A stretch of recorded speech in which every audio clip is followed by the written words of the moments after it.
National unemployment numbers for the month of September due out at the end of the week on Friday. But one place not sweating those stats, Texas. It is the leader in job growth in the country, creating more than 20,000 new jobs in August alone, giving the Lone Star State an unemployment rate of just 5.3%. All of this even though Texas is constantly struggling with immigration issues at the border. So what is Texas doing so right? Richard Fisher is the president and CEO of the Federal Reserve Bank of Dallas, and he joins us today. Good to see you, sir. Thank you, Maria. Thank you so much for joining us. What about Texas? Why such growth, vitality in an economy nationally that some might say is sort of bumping along the bottom? I'll tell you what's interesting. If you take Texas out statistically from the nation as a whole, and you go back and look at where we were before the recession hit and then where we are now, the nation still is about 300,000 jobs short, ex-Texas. We've created over 1,150,000 jobs. So if you mix them together, the country is ahead of the curve. And we're going to be releasing some data on Monday and Tuesday, our new surveys, that I think will just knock your socks off. It's amazing what's continuing now. Why? Why? Well, first of all, it's a diversified economy. Energy certainly helps enormously. I have over 900 of the nation's 1,900 wells in my district. But that's only 2.5%, 2.5% of the jobs in Texas, about 12% of our output. So there's a lot of value added there. But it's a highly diversified economy. It's a pro-business government. You know all the reasons. Zero income tax. Bad social services, no question about that, but people come there to work, and we're seeing massive immigration. That number you just gave for unemployment, remember the denominator is growing very fast, so the numerator is growing very fast. We were creating jobs in the second quarter at a rate of 5.8%. Again, way ahead of the nation. So it's a mix of good policy. I mean, no income tax obviously has lured business.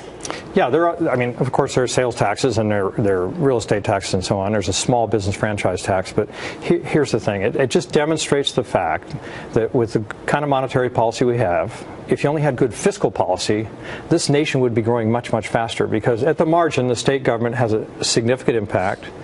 But if the federal government would only get their act together and be more like us, we would be growing as a nation much, much faster. Although that second quarter rate of growth, which nobody foresaw, was uber strong. I'm going to get to the GDP, 4.6% in a moment. But let me turn to your concerns over some time now.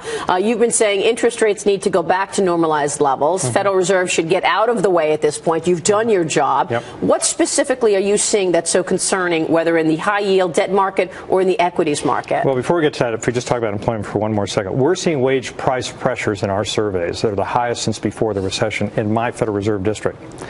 And we also have done some studies here, state by state, going back to 1962, that if once you get below 6.1% employment, there's more of an acceleration in terms of wage price pressure. So we'll have to see and test this out.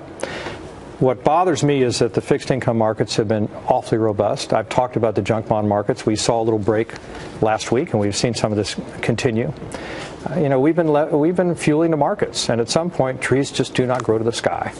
I hope people are prepared for the fact that as we normalize policy, when we normalize policy, it's not going to be an easy game anymore. They're going to have to actually work and do analysis, which people haven't done for too long. We saw a big sell-off in stocks last week. Was that the beginning of this? I have no idea. Markets are manic depressive mechanisms, Maria.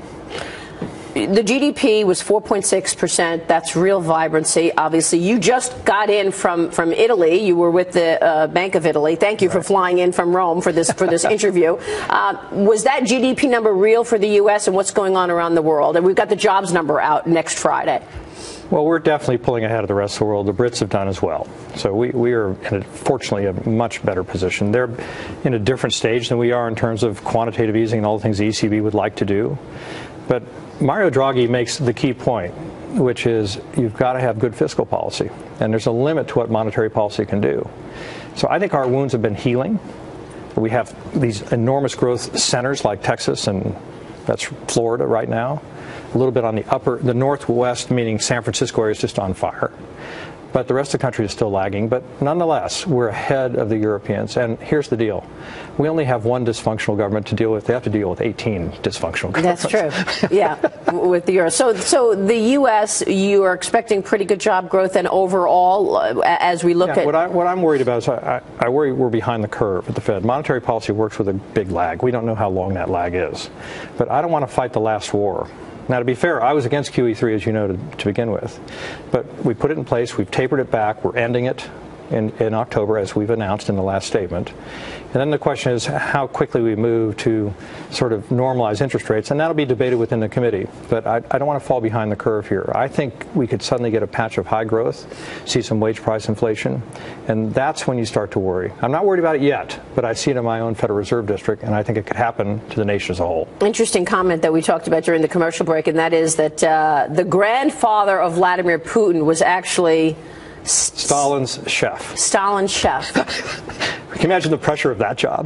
God. Well, Wow. one little stomach ache and you're finished. Yeah. But I only learned that from the diplomatic corps in Italy while I was there. Richard, great to have you on the program. Thank you so much for joining us. Thank you, Maria. Good to see you. Richard Fisher, President.